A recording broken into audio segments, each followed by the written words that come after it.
You're watching KHQA Overtime with Chris Dewar. Brought to you by Con Communications. And weekend salutations, everybody. You have entered overtime on what is shaping up to be one of the seminal sports weekends in Gem City sports history. Thanks to the serendipitous intersection of Luke Guthrie and the Quincy Notre Dame Lady Raiders, or to translate out of Dewar speak for you, there's a lot of good for all of us in the Tri-States to be proud of right now. Not just because our athletes are so good at what they do, but rather because our good athletes are such good people beyond the field of play as well.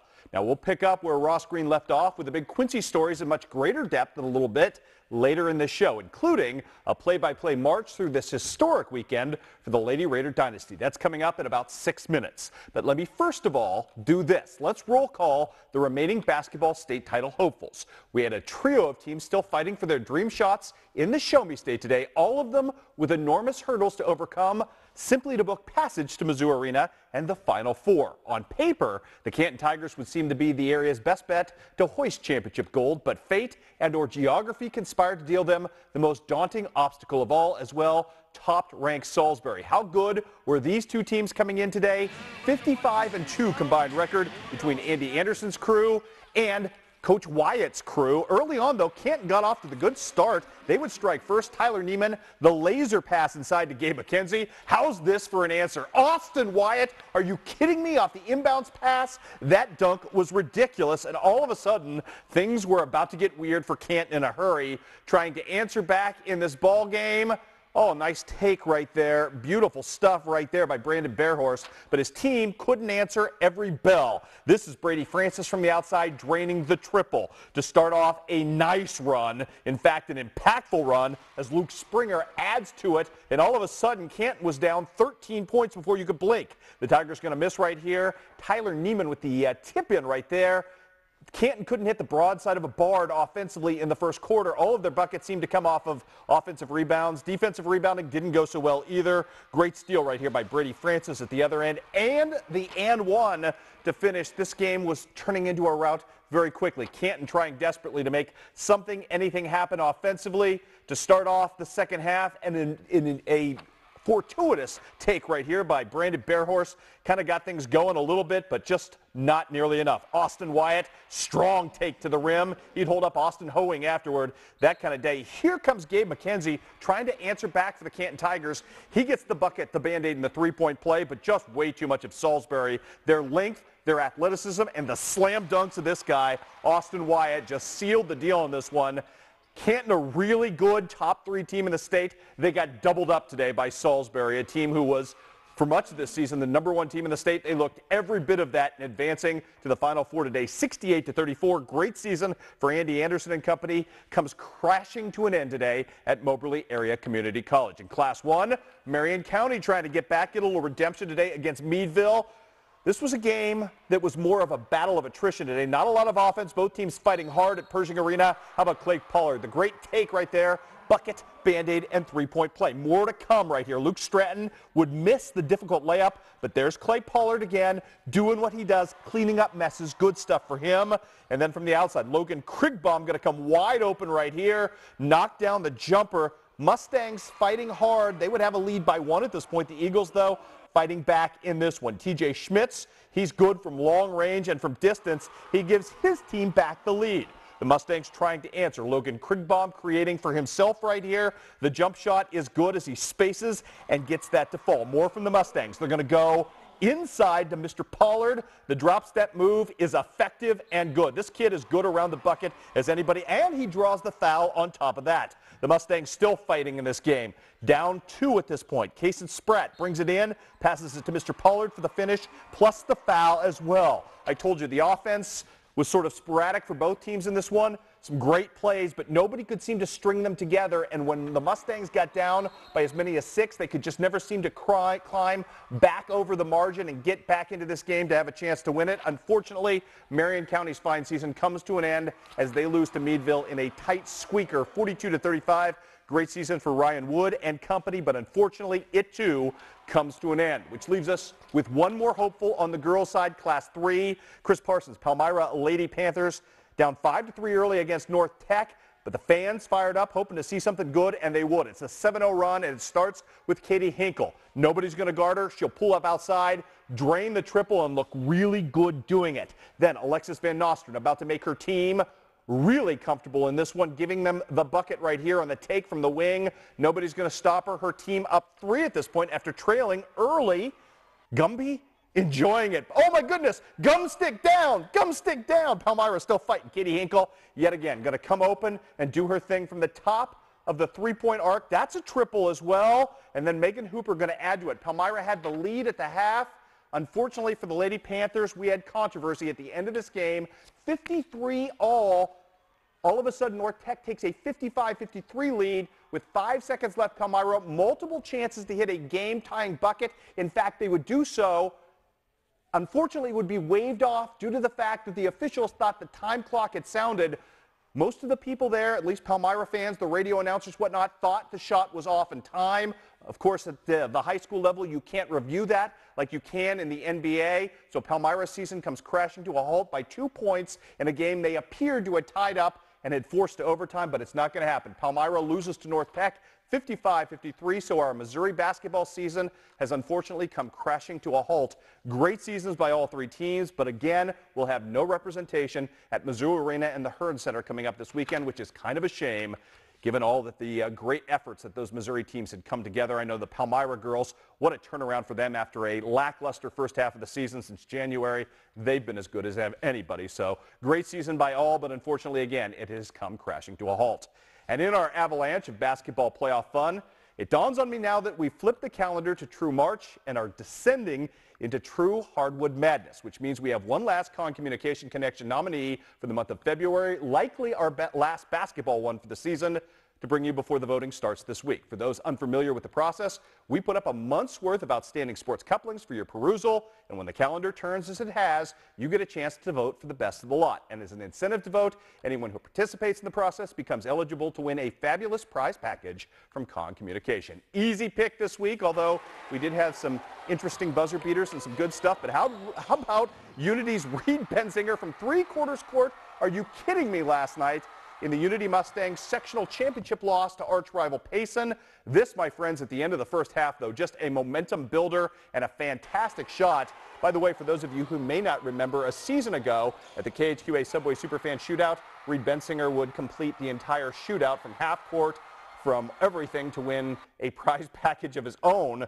So this kid has just tortured us with long-distance packages and wonderful stuff. Reed Benzinger getting it done. He will be your last nominee for this period. And again, you can go on to connecttristates.com and vote starting this week. We hope you will. And coming up next week right here on Overtime, we'll announce our prize package winner. Coming up next, you've waited long enough. It's the Quincy Notre Dame Lady Raiders and their historic weekend under the microscope from play 1 to play final. Coming up next.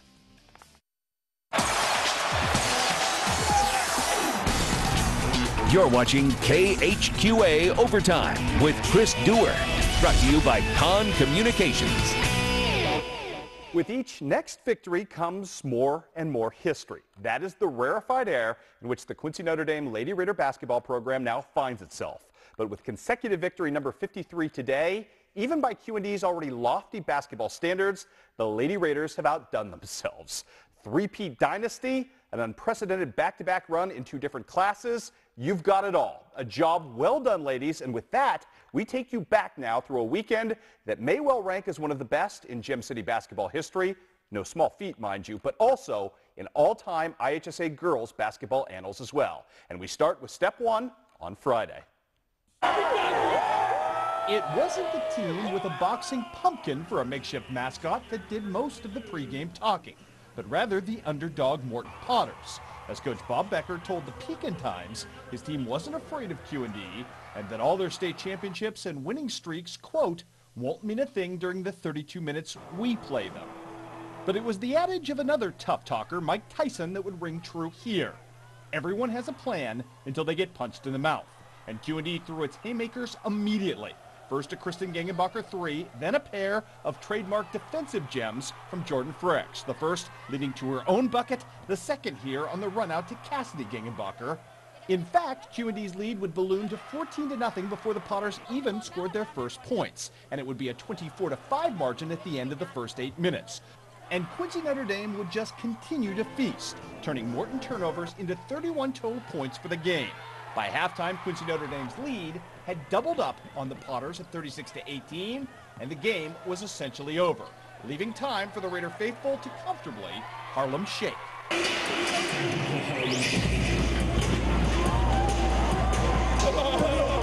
To Morton's credit, the Potters never did stop fighting, and they would outscore Quincy Notre Dame 33-31 in the second half.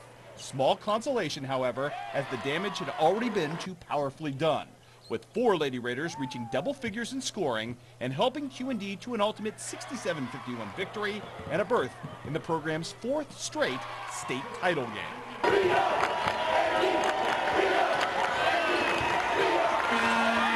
Group of seniors we have, 4 straight years, 4 championship games. I can't say enough for our team in general. These girls really just love the game, and I push them hard, and see them have this success just really makes me incredibly happy.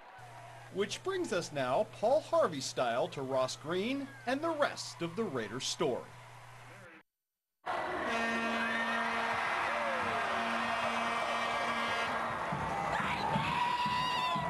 I mean, that's how often does someone win 3 state champions in a row? Most girls in their high school career don't even get to experience winning a regional, and so to be able to win a state championship 3 times is incredible, and there's really no words to describe it. It's just the best feeling.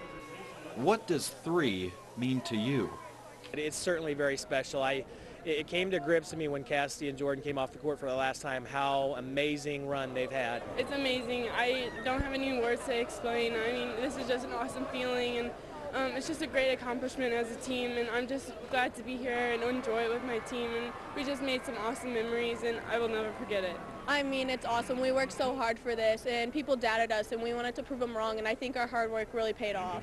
Even better, especially in another class up higher. I don't know, I'm just so proud of everybody on my team. I'm kind of at a loss for words right now just because I can't express how happy I am and how proud I am of my team. This is such a great feeling.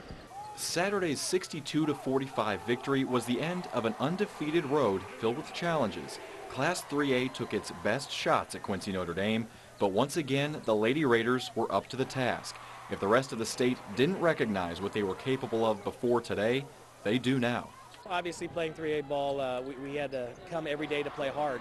Teams were different focuses on us. Some were a lot bigger than we are, but these girls just found a way, and they have the biggest hearts. And when they're faced with a challenge, they just want to meet that challenge and come away a victor. It was a road filled with doubters, people talking about what this team couldn't do. But tonight, it was Q&D's turn to talk, and they made a statement that will be written into Illinois basketball history forever. I feel on top of the world right now, and I think everybody on my team feels the same way, and we are just so happy and proud of ourselves, and I can't even describe this feeling right now. I mean, I think we'll be remembered for a really long time. 3 state champions is amazing, and we got brought up and still got it. I mean, it's a 3-peat in 3A. This legacy, this dynamic force will never be forgotten, and I'm just so proud to be a part of this, so happy and grateful to be given this opportunity. We're a special team, and we showed it through the season, going undefeated, 3A, and it's just awesome. We're just going to be remembered by history, and we're a very special team. What they've built on the biggest stage under the brightest lights will resonate. Hopefully it starts in the Quincy area. You know, hopefully this for girls athletics makes Quincy Notre Dame one of the top premier programs. But you know, again, the credit really goes down to the girls. These girls bought into every day, working hard in practice, playing team ball, making that extra pass, making the sacrifices that they make day in and day out. And today it paid off as championship. I hope that we'll be remembered down the court, so girls can look up to us and hope to do the same thing that we've done so hard. But for them to know that it just takes so much dedication and effort, and so I hope that we can be like little girls' role models someday. It may seem like the end for some, but it's hard to imagine the significance of this accomplishment ever fading. It is very bittersweet, especially playing my last game with Jordan, but you couldn't have asked for a better ending, I don't think. It's sad right now, obviously, because I'm going to miss all these girls on the team. I love them so much, but it's just an exciting feeling, and it's just an awesome feeling to be able to accomplish all of this, and it was just really fun, and I enjoyed it the whole ride. And for the third straight season, we were lucky enough to enjoy the ride as well. This is a dynasty. This is Quincy Notre Dame. Thank you, ladies, once again and one more time for the indelible memories. 3 years worth, just unbelievable. This will be something I think that all of us who've been involved in any way, shape, or form for something as little as just getting a chance to watch them play once or twice will remember for the rest of our lifetimes. It has been a privilege. Let's move on now. A team that Quincy Notre Dame had beat already this season was playing for the 4A title. Rolling Meadows, the team that played in the KHQA Subway Superfan Shootout, maybe the only team that really took Quincy Notre Dame to the limit in this one. They end up losing tonight to Marian for a 4A state championship, 48-47. We were hoping maybe we could say that Quincy Notre Dame was the unified state champion if they had beaten Rolling Meadows and had beaten Nashville, who won 2A. Unfortunately, that does not come to fruition. Hey, we've got more to talk about coming up next, including a busy day of college basketball action and a first for Western Illinois. The Leathernecks getting it done tonight in front of 5,000 people at Western Hall. That story coming up next. Heart of America Conference Tournament today, second round, Culver Stockton against Mid-America Nazarene. There is their Conference Player of the Year, Marshawn Norris. How about this? Austin Keaton with a hard take early, bucket, Band-Aid, and a great start for the Wildcats, who would ignite right here. Mr. Norris hooking up with Jermaine Jones, and that, my friends, is a big, flashy dunk. More to come in this one. How about this? Keaton's long three is off the mark, but here comes Alan Hedzavimovic. Boy, that's not easy to say quickly, knocking down the putback right there. Here is Mr. Norris, Mr. Jones again for another dunk. Beautiful stuff right there. And then James Jones working from the outside for the long three in this one. Culver Stockton's great start, however, not mirrored by its finish tonight as Mid-America Nazarene goes on the road, pulls off the upset, at least by tournament seed, and knocks the Wildcats out of the HAC tournament. However, Culver Stockton still has basketball life ahead coming up in the NAIA Division I tournament in Kansas City. They'll find out the seedings a little later this week. Also on the docket today, Western Illinois at home and taking care of business despite another sluggish start. The Leathernecks bounce back to beat South Dakota 61-59 in that game. Ciola Clark, playing on waste management floor for the last time in his career, had 26 points tonight, including a barrage of threes. Western Illinois fans rushed the court, 5,000 of them, maybe the biggest turnout. No, indeed the biggest turnout since the, 1987, I think I read somewhere on the internet tonight, or maybe it was 78. Whatever, huge turnout tonight for the Necks as they end up grabbing a share of the Summit League tournament, or excuse me, the Summit League title in the conference for the first time ever. Congratulations to Coach Moe and company on a job well done tonight. John Wood men at home today for sophomore day, trying to take out the number 4 team in the country. That would be Danville area. And here's how you answer a made bucket at one end by Danville area. Little Michael Roy with the Jets right here, doing his best Chris Paul imitation, knifing through. Oh, how about 4 different defenders? The whirling dervish move at the end. Great bucket there. His team still down 10 at that point. Brad Hamilton on sophomore day, the pride of Pittsfield, making a splash, literally from long range with the 3 right there. And then more in the first half. It's the steal by Michael Roy.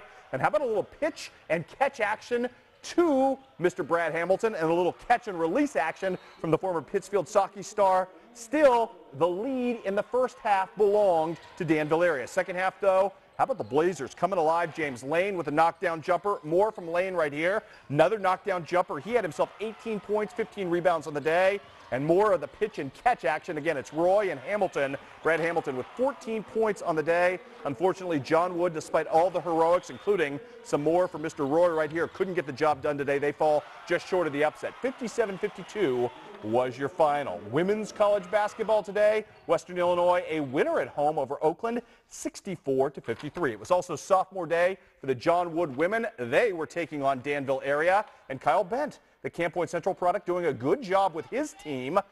In fact, they will take on John Wood in the conference tournament coming up next week. Meanwhile, early on in this game, John Wood looking for some offensive rebounding. Cheyenne Hedrington would provide it. It's 29-20, Blazers at the end of one. Dakota Flessner at the other end to start the second half with a flourish. She was good, as was Chrissa Allen, who was wrapping things up on sophomore day as well. Nice jumper for her. John Wood gets the win, tunes up for that big showdown with Danville area. Final count in this one sees the Lady Blazers win 64-54